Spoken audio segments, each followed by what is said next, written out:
Have you ever stopped to wonder how we got from these small, roaming groups of people to, well, to this, to sprawling cities and everything that comes with them? Well, today, we're going to rewind the clock way, way back. We're going to explore one of the most important stories in human history, how the very first civilizations were born. All right, let's dive in. So, what does it really take to build a city completely from scratch? It's so much more than just stacking bricks and laying out streets. We're talking about a total, complete revolution in the way people live, the way they work, the way they even think about themselves as a group. And the answer, maybe surprisingly, doesn't start in a city at all. It starts out in a field.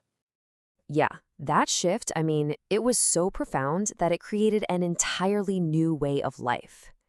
To even begin to understand what a city is, you first have to grasp just how much our entire existence was transformed, long, long before a single city wall was ever built. Okay, so let's be really clear on what we're talking about when we say civilization. Because it's not just about big, impressive buildings. At its absolute core, a civilization is a population that is settled, they're not moving around, and they're sustained by agriculture. And on top of that, they have a distinct culture that gets passed down through the generations. But honestly, those first two words are everything, settled and sustained. Getting that right, that was the absolute game changer. So, how did this massive shift actually happen? Well, you can think of it like a three-step engine that just drove society forward. Step one, you master farming, learning how to domesticate crops like wheat. Step two, that mastery leads to something brand new, something humanity had never really had before, a food surplus. You're growing more than you need to eat right now. And that surplus, that's the key that unlocks the final crucial step, job specialization. See, if not everyone has to spend all day, every day farming, then some people are freed up to do other things, to become artisans or priests or leaders. And that is the exact moment society starts to get really complex. Now, you've got to understand, this transformation didn't happen overnight, not even close. We're talking about a process that unfolded over thousands of years. Think about this. From the moment we first domesticated wheat around 10,000 BCE, it took another 4,500 years just for the first real farming settlements to pop up. And then another 1,000 years after that, before those villages started to look anything like what we'd call a city. It was a slow, steady burn of innovation. Okay, so if this was such a long, slow process, the next obvious question is, where did it happen? Turns out, the location was absolutely critical. And for the very first civilization on record, it all went down in a place we now call the land between rivers. And what's really incredible is that this whole agricultural revolution, it wasn't a one-time thing. It's like the idea sparked independently in a few different places all around the globe. Historians call these spots the cradles of civilization. You've got them in Peru, Mexico, Egypt, China. But for our story today, we're going to focus on the OG, the very first one, Mesopotamia. The name itself pretty much tells you everything you need to know. Mesopotamia, that's just Greek for the land between the rivers.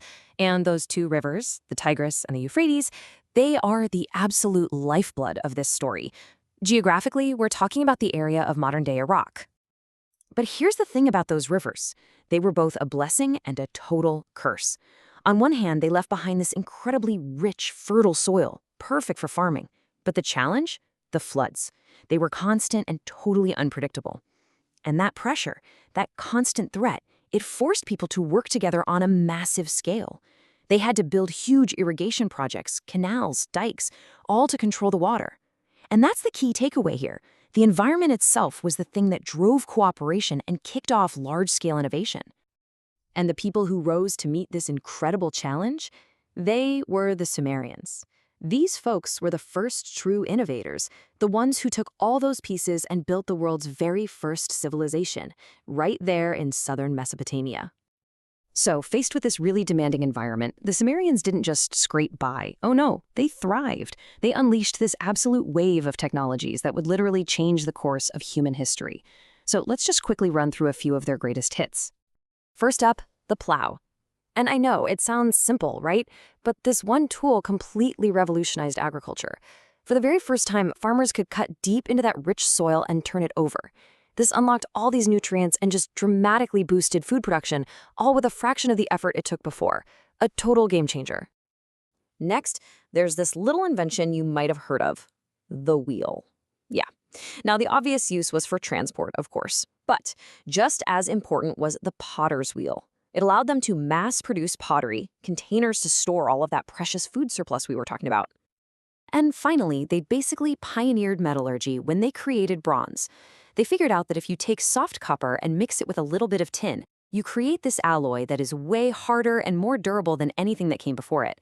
This one discovery kicked off a whole new technological era, the Bronze Age, and it transformed everything, from the tools they used in the fields to the weapons they carried.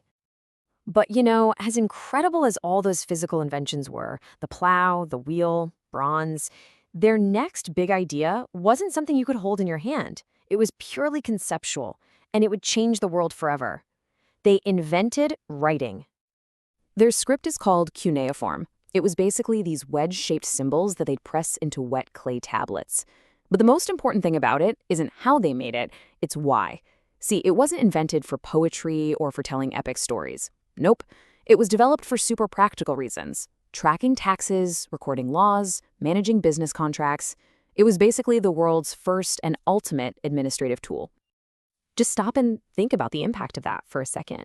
For the first time in all of human history, knowledge wasn't just stuck in someone's memory. Laws, business deals, history, it could all be permanently recorded.